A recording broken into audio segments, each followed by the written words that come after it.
From the Detroit Free Press, I'm Kayla Cockrell with today's Free Press Voice Briefing. It's Monday, May 8th, 2023.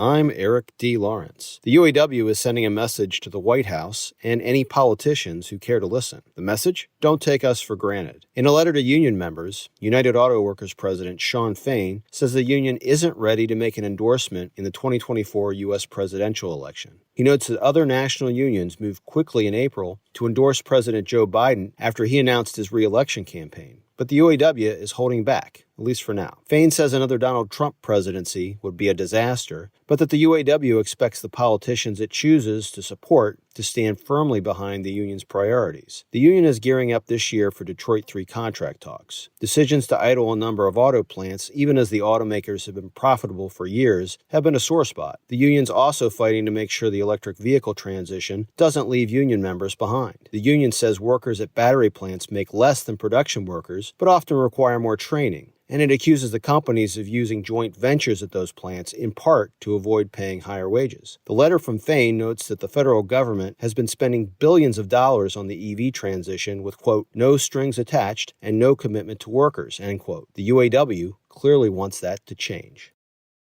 I'm Teresa Baldus with the Detroit Free Press. After more than a year of silence, the woman at the center of a sexual harassment scandal involving the Detroit Pistons is speaking out. DJ Raska, a 32-year-old mother of two, says Pistons executive Rob Murphy sexually harassed, abused, and assaulted her while she was his executive assistant. It went on for months, she said, but she feared reporting him because of his clout. Murphy was the assistant general manager of the Pistons. He was fired this week over workplace misconduct. Baraska says it was a lot more than that, and she's suing both the Pistons and Murphy. She alleges that Murphy used his power to abuse and intimidate her, and that the Pistons were complicit. She's especially frustrated at the Pistons' handling of her case. In an interview with the Free Press, Raska said she reported her allegations to the Pistons almost 7 months ago. Murphy was placed on leave, but since then, nothing happened.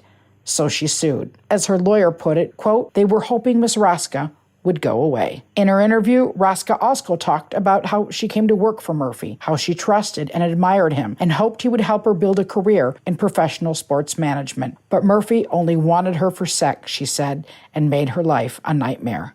Murphy did not return calls for comment. The Pistons have not commented on the lawsuit, but have said that Murphy was terminated for violating company policy and terms of his employment agreement. Because this is a personnel matter, the Pistons said they would comment no further.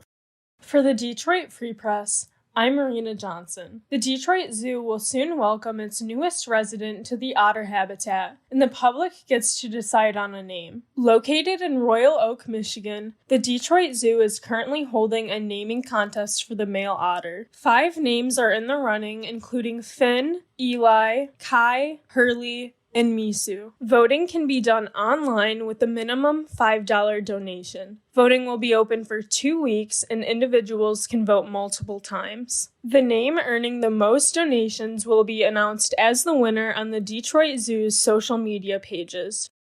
I'm Kirkland Crawford with the Free Press Sports Department.